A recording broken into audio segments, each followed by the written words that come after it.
Hey everyone, it's good to see you.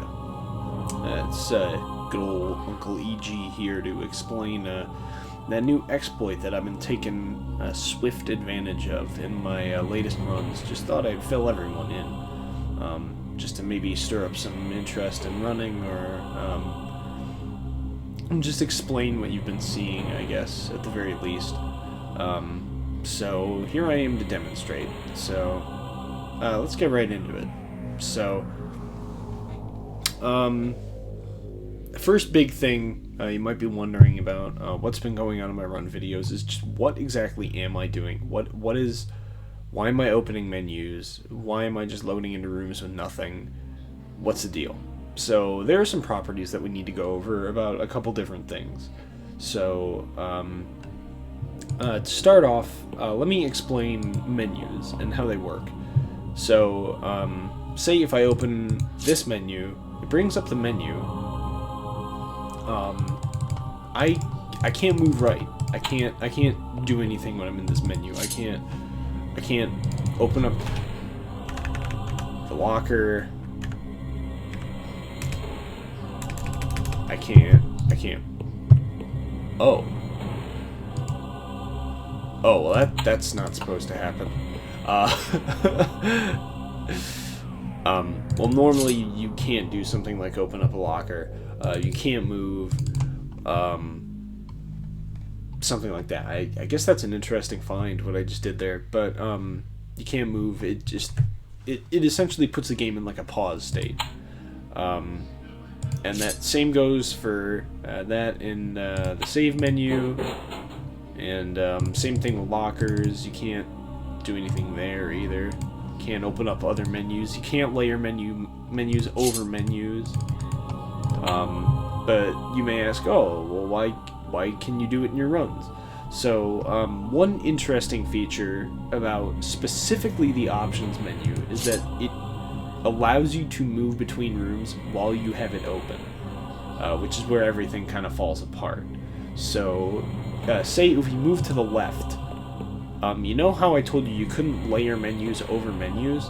Well, after you move to a new room, because it doesn't check for if you have a menu open when you move into a new room, or it refreshes your menu count or something, you can open another menu over this menu, because it believes you don't have a menu open when you enter a new room, because normally you don't move with another menu open. So, this is now my menu that I open, and it just counts as like one menu open in its eyes, and when I close it, all the menus are closed in its eyes, so I can open another menu. I can open whatever menu I want over this options menu, and it won't care. So that's where this kind of starts like breaking the system. So if we open the save menu and we close this menu, it'll act like we have all menus closed because we just closed a menu, and it only thinks that we can have one open. So now I just have this open, and you see that property of disabling and enabling movement also isn't carried by the options menu. So here's the thing. If we want to disable and enable movement with one of these other menus up, we would have to open another menu and close it behind one of these menus. So I close the options menu after I open the save menu, and then it acts like we have no menus open, so we can open another menu behind the save menu that disables movement, and then we re-enable the movement by saying that we're done with it, and there we go. Now we have our movement back with a menu that we normally can't move with just open. So now we just have it on our screen, and whenever we walk into a room, we can save and we can load onto that room. So like if we move here, save, load, it's empty. So the game doesn't like you loading into rooms with enemies. It thinks that if you're loading into a room, you've already completed it, because otherwise there would be no other way to save. So, I mean, like, logically, that's pretty sound. So, because the game doesn't think that you would ever be able to do something like this, like save in a room that has enemies, because you can't open the save menu in rooms that have enemies. But luckily we found an exploit that lets us move into rooms with enemies with the save menu open, and everything just kind of fell into place. So here, oh yeah, and I forgot to mention one other kind of menu that is important to all this. Lockers also count as movement disabling and re-enabling menus that you can open and close, and they work as menus. They're like actionable menus. So that's an important thing to consider as well. Sometimes you'll see me use lockers as movement disabler and re-enablers in my runs. I think you can... the biggest prime example is when you see me do that locker skip in the very beginning. Now, when I go up the elevator. So, that's the gist of, like, the basic menu stuff. Like, now you know the foundations of what disables and keeps movement enabled and what enables movement, and how menu counts work, and how typically you can't have more than one menu open, but it doesn't check between rooms and just re-enables it. Yeah, your ability to open another menu, that is. So that's the basis of the setup. Now I'm gonna go over a couple weird properties that this has. Just demonstrate. You close this here. You can move past a room because it's a movement enabler, and when you don't save and load into the room, it acts as if you didn't complete the room at all, because the enemies never died and you never got to be able to do or like open action disabling menus in those rooms. So that's that. And then we have let me show y'all something. Let me open up my Madness files and put in my save for Savior. No, let's do Tricky. So let's put in our soul file.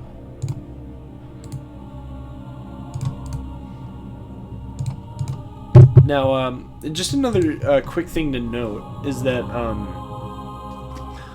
tab playing, like playing the game with the tab key, like clicking things and everything, pressing enter after you hit tab, that only works in browsers. Like, I've tried doing it with the Newgrounds Flash player. It doesn't work. So I think we've got until 2020, boys. So that our Flash players need to goof with that a little more. Especially the Newgrounds player needs to enable enter pressing on tab keying. So otherwise, some important maneuvers may be lost. So all right, let me just. I think it's in there. Yeah, there it is. So here's our tricky save. So just to do the demonstration here of how some boss rooms work with this. So we're going to do a setup where we open the options menu. Our menu count is refreshed. Close. Menu count was 1, now it's 0. Open up a menu, now it's 1, now it's 0, but our movement got disabled and re-enabled. So now we can move into here. Now, here's the interesting thing about saving and loading in the boss rooms. So, say if we save here and load here, this happens. So, the room is not cleared, probably because the boss holds a special item, like the Savior Halo or the PID, because this exact same thing happens in the Savior room as well. So, and the game probably does not want to despawn those important items. So I'm not exactly sure how these are coded differently, or like if these count as like instance rooms or something like that. But it's just, this is just what happens. But because the game still doesn't like loading into rooms with enemies, it still thinks that you can move. Loading into a room will automatically enable your movement, no matter what. So, like, if it detects enemies like this room, it won't enable you an actionable menu. Yeah, see, I can't open the equip menu, but it will keep your movement intact, so you can just move out of the boss room. And it'll act as incomplete, and you can access their items before you even do the fights. This is especially handy in a fight like the Savior, or tricky in any percent, where their weapons come in a lot of handy for actually defeating the bosses themselves. So that's just a good little thing to note. So now you know about the boss property and how that works, and how you can't basically load kill bosses. I don't think you would even want to anyway, because you would lose the Halo and the PID, which are two incredibly important items for actually clearing the game, but whatever. So mag zombies work a little bit differently though. As soon as you take keycard 3, you can just skip them, just save load just right over them as soon as they spawn. So that's pretty convenient. You've seen that in my runs, I can already tell.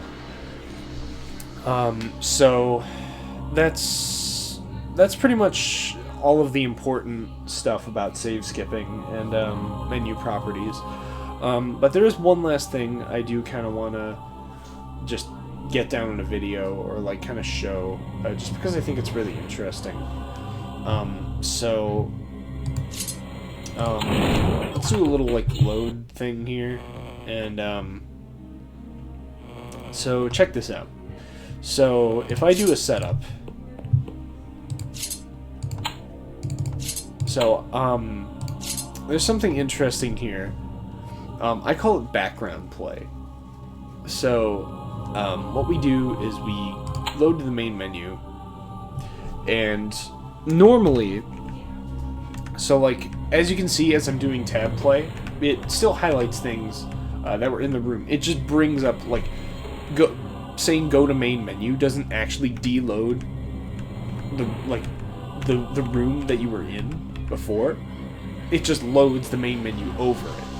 So you can still do something like move, but if you move and it knows that the main menu is open, it'll stop you from doing anything further.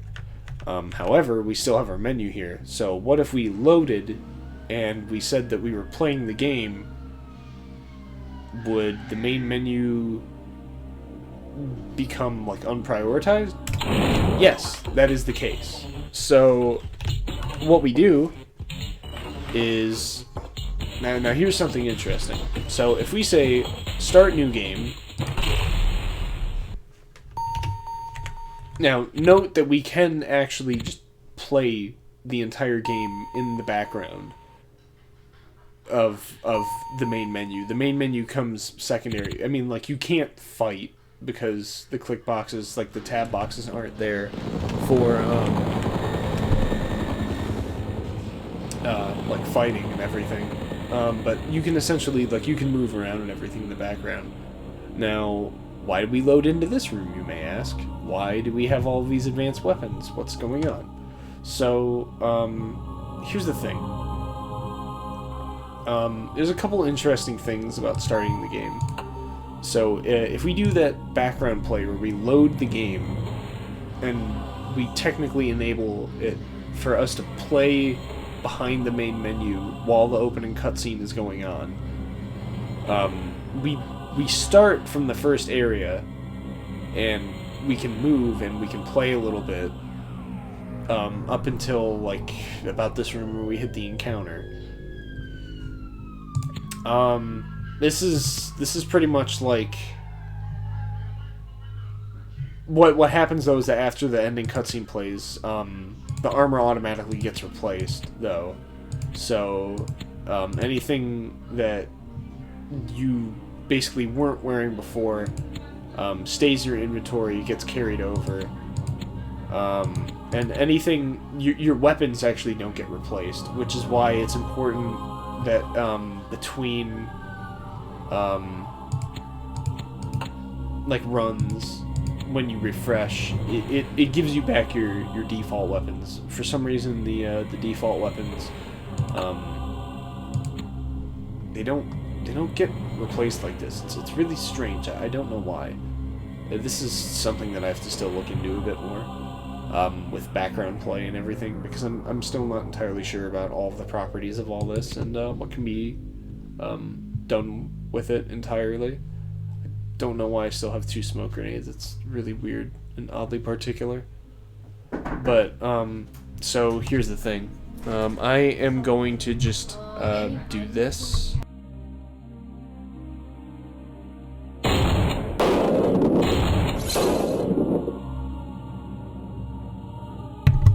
Alright, so, I forget where I was going with this. I think I wanted to demonstrate an item duplication. Yeah, just to show you. So, I take it back, actually. The armor that we had, the armor and headgear, actually doesn't stay in our inventory unless it's like there's a couple like specific things. So if we do this and then we just go to main menu and then say start, I believe. I'm pretty sure it just carries over. I'm not entirely sure. Which is why I say carry over, but items are banned, because if you just start a run, like in RTA, I'm okay with it because you're not starting a run with all your like stuff. See, that's really weird. They come out of that entrance rather than dropping down from like the heli drop. Yeah, see, you have 4 smoke grenades. You have carryover items. We've got 1 of these, 2 of these helmets. It's really, really strange. Like, this is just like a little glitch exposition more than anything, I suppose, about like what I've found and explaining some things that people might not understand. Yeah, but like I was saying, RTA, I don't mind that one so much because like if you start with a refreshed page and everything, and then like maybe you dupe items and you find like some way to dupe the headband or whatever in a reasonable amount of time, I just can't have people starting runs with things that they've already worked for. So that's like that's banned.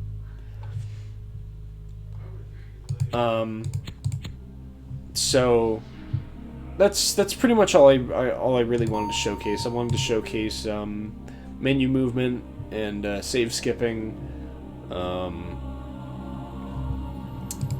the background gameplay, and just weird properties about items and restarting games. I don't know about like that weapon carryover. That one seems really strange, and I'm not entirely sure about all the properties of that. And if something comes to light about it, and maybe a new strat develops or something, I will definitely let everyone know. But up to this point, it doesn't seem too incredibly useful at the moment.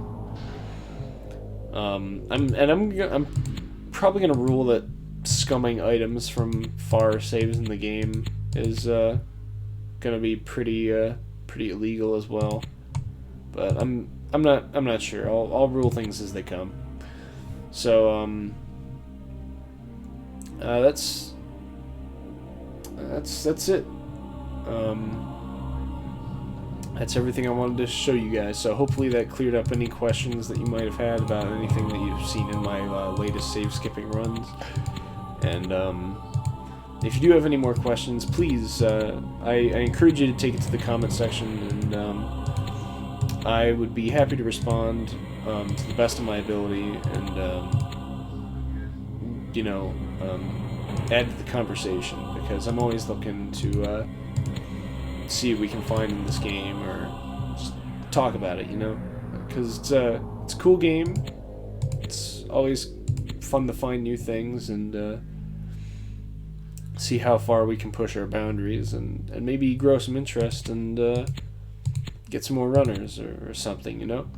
So thank you all so much for tuning in to my little glitch and speed tech showcase here, and I'll see you all with the release of Madness Retaliation 2 and all that good stuff. So take care, everybody. I'll see you in the next big world record video, I'm sure.